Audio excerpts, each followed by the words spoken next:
Hello, Facebook. A few minutes later than I promised, but here I am. Sometimes life happens, and yeah. As a mother with 3 kids, it sometimes happens that I have to prioritize being a mom of 3 kids for a bit of time. But here I am. Oh, so many people joining in. Hello, welcome all of you. So happy to share this moment with you all. Taking a deep breath. Hello. Taking a deep breath with you all.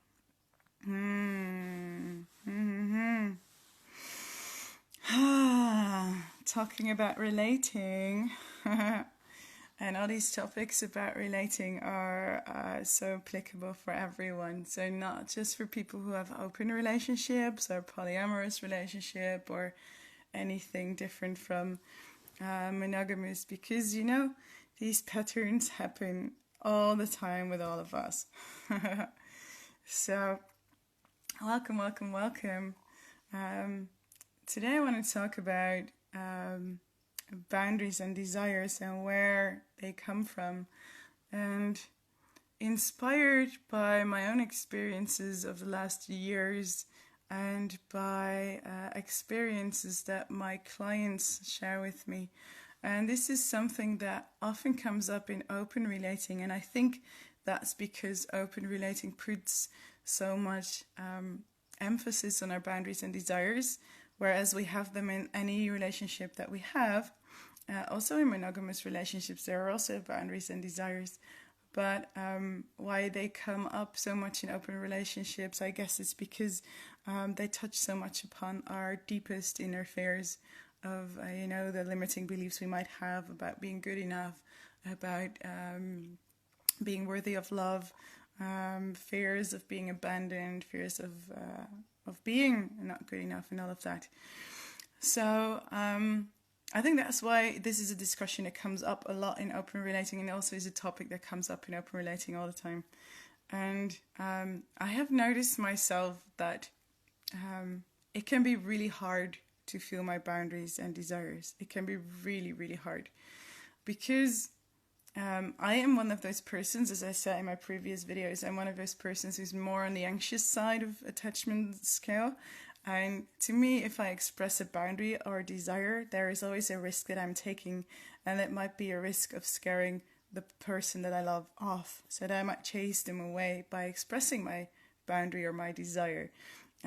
Because the dynamic I often experience, and probably you recognize yourself on the one of both polarities of relating, is that me being more on the anxious side of things, of attachment things, I tend to attract people more on the avoidant side of attachment things. And if you don't know what like anxiously attachment and avoidant attachment and stuff is, check one of my previous videos. I'm talking quite a lot about it in them. Basically, sometimes people are securely attached and they have no trouble with intimacy, and they're fine. Those are often the ones who have like marriages of 40, 50 years, no problem. But if you have, for some reason, fear of intimacy, fear of having someone close, you might either like want them close all the time and get confirmed, or push them away, or change between both and have a preferred way. So if you're on one way, you probably attract someone on the other part of with the opposite preference of relating. So for me, I'm always afraid that when I express a boundary or a desire, being afraid of being abandoned, that I push someone away. So my self-care mechanism can be, and has been many times, to not speak up, or to not even go into such an intimate space with myself that I feel what I really want. So I'm kind of like distracting myself from feeling what it really is that you want. So if you want to know more about, someone is asking how come you attract the opposites, check my video of a bit ago, because I'm explaining it in them. Yeah. So for me, it's easier to not even feel what it is that I really want, because I get into dangerous territory. Because if I really know what it is that I really want and don't want, I might actually express that, and I might actually scare the person I'm with. Often the person I'm with is a bit more on the avoidance side of things, and those people often have a strong desire for freedom, or at least a desire to not be claimed or held back, which is the avoidance part, or can be part of the avoidance strategy. So I know that if I would tell them what it is that I want, knowing it might have a feeling of being held back for them, that they might actually run. I might make this dynamic between us stronger. Taking a deep breath there. So for anyone in a relationship, it's good to know when and how you feel safe. Where do you feel safe? And we often tend to think that safety and freedom are mutually exclusive. So it's either feeling safe or feeling free. And that's not true. That's not true. They are different things. They often seem to be opposites, but they are different things. So if you are in any kind of dynamic in your relationship, and you will be because we're all in dynamics in a relationship, to be very intimate with someone, you do want to feel safe. And you do want to feel free, and you want to feel both.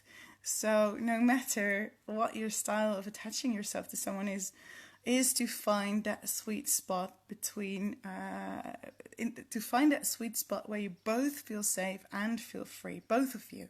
So you feel both things for both of you. So one thing some of my clients sometimes tell me, and it gave me some clarity today as well, is that sometimes I have clients telling me they have an open relationship, or they desire having an open relationship.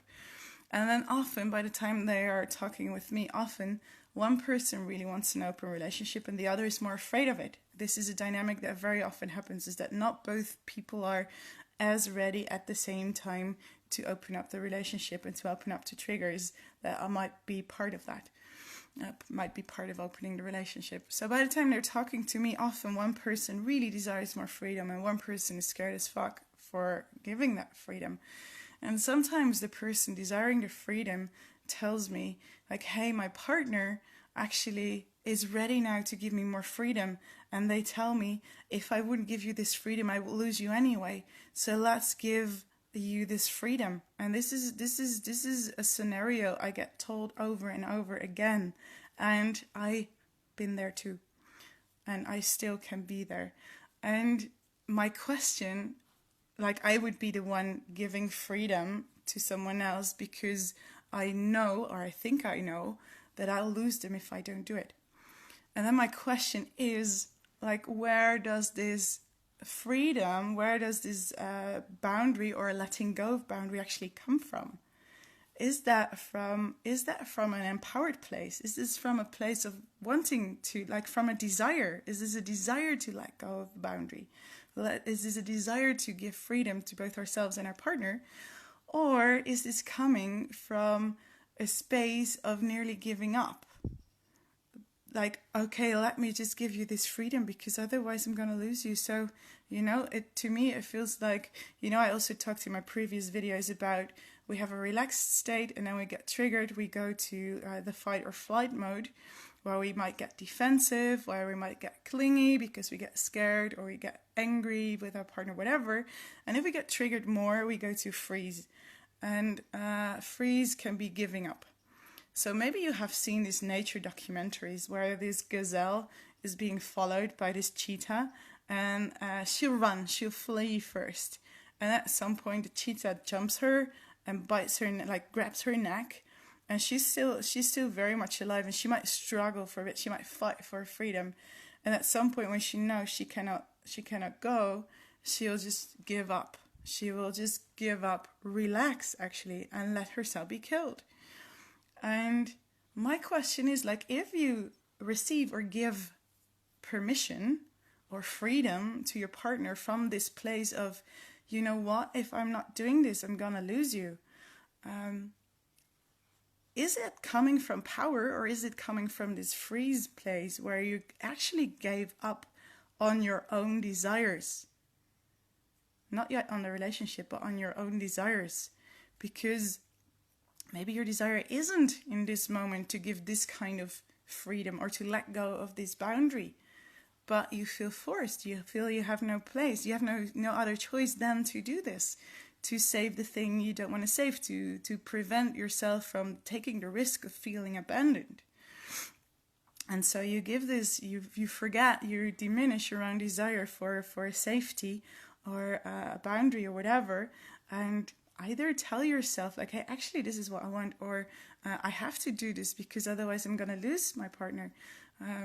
Or I have to do this is one of mine too, I have to do this because I should be good at this. I should do this because I chose to have an open relationship. So I should be able to give this freedom all of the time, and especially right now. And yes, someone is saying like, hey, I've seen both situations. I felt both situations. Yes, we do. Like, depending on our partner, we might shift to either of those strategies. We might have a preferred one, and we might shift between both strategies. Yeah. So for both of you, for both partners in any dynamic in a relationship, like this could also be about who's driving home, who's not drinking wine tonight, or at what time do we go home from the party. It's not necessarily about open relating and letting other partners in, but this is a common thread that happens. I see it all the time. And exactly this part where we kind of give up on our own desires, and prioritize either a partner's boundaries for safety or a partner's boundaries for freedom. This is exactly where open relationships, in my opinion, get fucked up and get ruined at some point if you don't get back to your real desires. And for me, it's exactly what happened to me as well last week. My partner is at a Tantra festival for a couple of weeks, very, very little internet. And I was like, of course, you can just do whatever you want. We've got an open relationship. You meet people, do with them what you want. And he said, yeah, thank you. And I might, maybe I'll find a lover. Like it won't be worse than that, because we got a clear agreement on the structure of our relationship.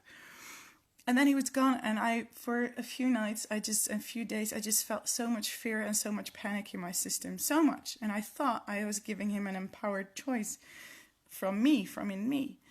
But I didn't. I gave him, I compromised on my own desires to give him space, because I was afraid that he would not accept a boundary I would give him. So I compromised. I didn't even go to feeling my boundary. It took me 2 nights of barely any sleep and lots of tears and panic to actually notice, like, hey, I think I crossed my own boundaries here. I think I'm not seeing something. So I took myself for a deep conversation and actually felt like, hey, I'm okay if he has experiences with people in workshops or in a play party, but I actually don't want him to find a lover. I actually don't want him to spend days with someone. So I wrote all of that. Poor internet, we couldn't call. So I wrote all of that to him, like, hey, this is what I feel. And it felt scary to say all of that. But as I sent those messages, I felt this massive relief happening in my body. And then when he read it, he responded, and he was expressing his thank you. Like, hey, I felt that there was something not right here. There was something like, yeah, you said one thing, but I didn't feel that. It didn't feel empowered. And this finally feels empowered. This feels like your truth. So what we did then, and this is also my suggestion for anyone who is in some kind of dynamic with different desires and different boundaries, is to find that sweet spot where both of you feel safe and both of you feel free. And that might look different for both of you. But to find that sweet spot, because we need safety in our relationships. We need to feel safe enough. Otherwise, we're going to be putting a time bomb in our relationship. And it's going to explode sooner or later. And this might be unconventional safety and freedom. And it might be different from the one partner to the other partner. And that's okay. You don't need equal boundaries and desires, because you're not equal people. You're different people. So what is it that helps you? And that might mean for the person who is less fearful and more has a bigger desire for freedom, to go slower, to take a step back. And can that be an empowered choice too? Can be slowing down. Can that be an empowered choice? Because also in that slowing down, especially if you're more on the avoidant side of things, it's very easy to tell yourself a story of like, okay, I'm being held back. My partner's telling me not to do things. No, maybe they're not telling you what to do and what not to do. Maybe they're honestly sharing their desires and boundaries with you. And then you have an empowered choice to either say, I can be with this, like I fully choose to be with you in this, and face the stories and fears and stuff that comes up for me, or like, hey, I cannot be with this, and I cannot be in an empowered relationship with you when this is your boundary. And the same goes for the more fearful person. Like, yes, for me, and this is my process as well, like, yes, I am willing to face certain fears, which is an empowered choice of mine, and I'm not willing to face certain other fears, which is also an empowered choice of mine. And if you, being my partner, would force me to face those fears that I really consciously and empoweredly don't want to face, then we cannot be in a relationship. Because, for both of us, we can be in a relationship from an empowered state, and we can be in a relationship from a victim state. And both, my partner is forcing me to stay at home when I actually want to go out. It's a victim thing. It's not an empowered choice. As is like, hey, I chose to be in an open relationship, so I have to deal with the consequences of it. That's also a victim choice. So where is your empowered choice? Because relationships will only flourish, and definitely if you want to walk this path of open relating, but any relationship for my sake, but definitely if you want to walk this journey of open relating, you need to find the excitement. You need to find a place that feels exciting for both of you, and that feels safe enough for both of you. And to have your desires and your boundaries come from this empowered place and not from anywhere else. Because if they come from anywhere else, in the long run, it's not going to work, and it won't be sustainable. And it won't be fun.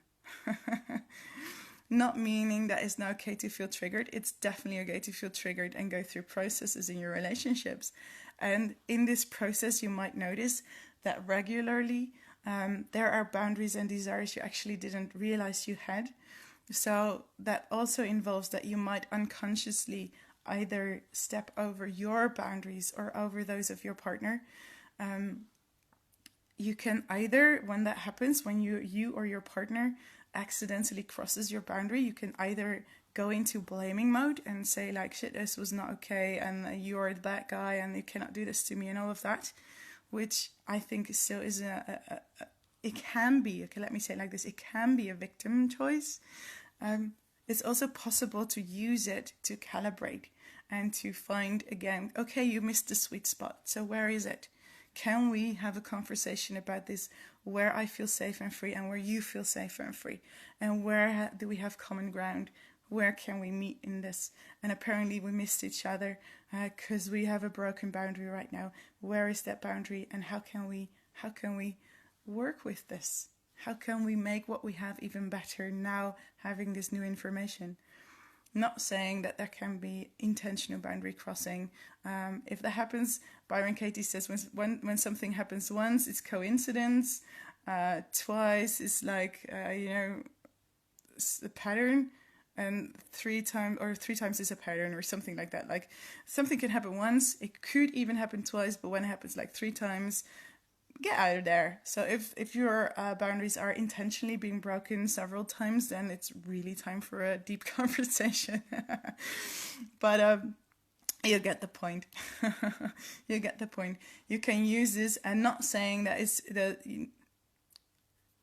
Let me take a breath and repeat that sentence. When your boundaries get crossed, it's totally okay to feel emotions because of that, and it's totally okay to share these emotions with your partner. Like, I've been in a situation with my partner where he crossed a big boundary of mine, and it was like partly unconscious and partly rebelling a bit against a boundary I had, and I got fucking angry with him. I got fucking angry, and he received it beautifully. And something that could have like wrecked up our relationship at the spot became a beautiful moment, a super intimate moment, making our relationship better, and us like holding hands and cuddling the rest of the day, saying each other how much we love each other. So using those moments to calibrate and to make the container, the safe container as we call it, of the relationship even better. So that's what I want to say for now. This is what I want to share for now. I'll give you a few moments again if you have any questions on this. If you tune in later, you can see it back soon.